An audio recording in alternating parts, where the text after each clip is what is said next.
राजस्थान की सियासत में एक बात जोर पकड़ रही है।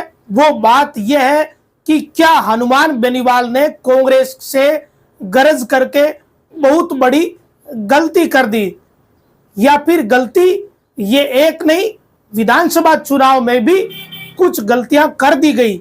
और इसी का नतीजा यह है कि आज हनुमान बेनीवाल पिछले 24-25 दिनों से दिल्ली में बैठे हुए हैं और कांग्रेस उन्हें कोई जवाब नहीं दे रही है। यानी टिकट वितरण करने का अंतिम समय लगभग आ चुका है और इस स्थिति में भी कोई जवाब कांग्रेस की तरफ से दिया नहीं जा रहा। आखिरकार आरएलपी के साथ ये राजनीतिक हालात क्यों बने? तो मोटे तौर पर राजनीति के जानकार इसे दो नजरियों से देख रहे हैं। पहली बात तो ये कि हनुमान बेनीवाल व कांग्रेस का वोट बैंक कुछ ऐसा है, वो सिमिलर वोट बैंक है। इसी कारण कांग्रेस से हनुमान बेनीवाल ने चलाकर जो गरज करी या गठबंधन के लिए प्रस्ताव रखा, उसी से कांग्रेस ने इन्हें हल्के में ले लिया। फिर दूसरी बात आती है, विधानसभा चुनाव में नागौर सीट पर हरेंद्र मिर्दा की हनुमान बेनीवाल ने जिस तरीके से अंदर खाने मदद करी, उससे कांग्रेस को यह लग गया कि हनुमान बेनीवाल वो नेता है जो ज्योति मिर्दा को हराने के लिए खुद ही पहल कर रहे हैं। तो फिर हमें हनुमान बेनीवाल की गरज ही क्या है? ये राजनीतिक हालात वास्तव में बने हुए हैं, इसमें कोई ज्यादा किंतु परंतु भी है नहीं। बात सीधी सीधी इसमें यह निकल रही है कि विधानसभा चुनाव में जब बीजेपी ने ज्योति मिर्दा को टिकट दिया, तो इसके बाद नागौर विधानसभा में जितने भी टिकट के दावेदार थे, उन सारे दावेदारों को हाशिए पर धकेला गया और हरेंद्र मिर्दा जो लगातार चुनाव हार रहे थे, उसके बावजूद उन्हें टिकट दिया गया और चुनाव को बनाया गया चाचा भतीजी का चुनाव। बात यहीं पर नहीं रुकी, फिर बारी आई आरएलपी की कि आरएलपी नागौर की सीट पर अपना प्रत्याशी किसे उतारेगी। 2-3 दावेदार आरएलपी के पास थे, लेकिन फिर भी हनुमान बेनीवाल ने नागौर में प्रत्याशी नहीं उतारा। और इसका सीधा सीधा लोगों ने मतलब यह निकाला कि हनुमान बेनीवाल की एक ही टास्क है, वो ये कि मुझे ज्योति मिर्दा को चुनाव हराना है। और अगर आरएलपी यहां अपना उम्मीदवार उतार दी तो फिर कांग्रेस को उससे नुकसान होता। ये बात सभी जानते हैं कि आरएलपी ने जितने वोट पिछले 2 चुनावों में लिए हैं, उसमें सबसे ज्यादा नुकसान कांग्रेस को हुआ है। मात्र गिनी चुनी ऐसी सीटें हैं जहां बीजेपी को थोड़ा नुकसान हुआ, बाकी ज्यादातर जगह कांग्रेस का ही पट्टा बेनीवाल ने बैठाया। और इसी कारण से कांग्रेस भी ये बात अच्छे से समझती है कि जो व्यक्ति चलाकर ज्योति मिर्दा को हराने के लिए इतना जतन कर रहा है, उसके साथ गठबंधन क्यों किया जाए। ये बात कांग्रेस के नेताओं के दिमाग में कहीं ना कहीं होगी, क्योंकि नागौर विधानसभा का जो चुनाव हमने देखा, उसमें सार्वजनिक रूप से कांग्रेस के किसी भी नेता ने आरएलपी के किसी भी नेता से इस बात को लेकर गरज नहीं करी कि आप हमारी मदद करिए। एक तरीके से लोग इसको ऐसे देख रहे हैं कि हनुमान बेनीवाल ने बिना मांगे ही हरेंद्र मिर्दा की मदद कर दी। कारण यह कि उन्हें तो ज्योति मिर्दा को हराना था। और इस बात को कांग्रेस के बड़े नेताओं ने पकड़ भी लिया कि हनुमान बेनीवाल की नागौर जिले में जो राजनीतिक टास्क है, वो ये कि मुझे ज्योति मिर्दा को आगे नहीं बढ़ने देना।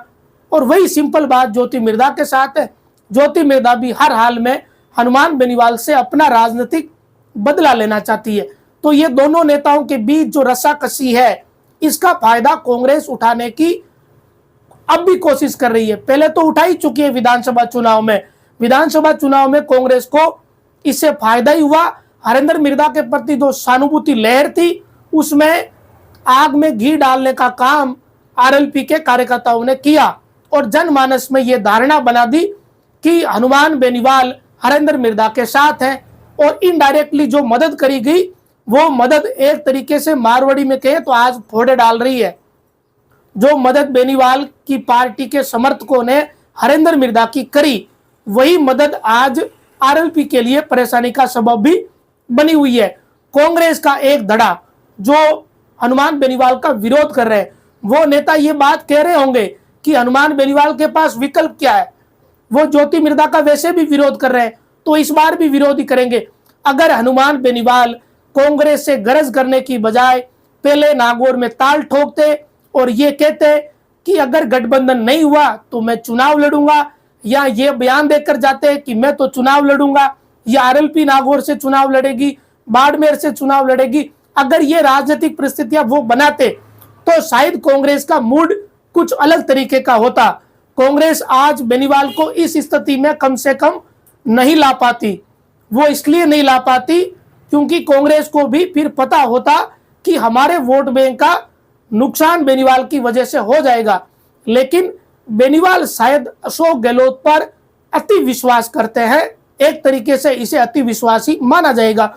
विधानसभा चुनाव में गठबंधन नहीं हुआ, फिर भी इस तरह का अति विश्वास थोड़ा लोगों को असहज कर रहा है कि फिर इतना भी क्या विश्वास किया जाए कि आपसे गठबंधन पहले कांग्रेस ने नहीं किया और आप जिस नेता के भरोसे रहे वो कामयाब नहीं हुए, और फिर आपकी पार्टी ने नागौर में हरेंद्र मिर्धा की मदद करी, और इसके बावजूद अब आप फिर से गठबंधन के लिए चलाकर दिल्ली गए हो।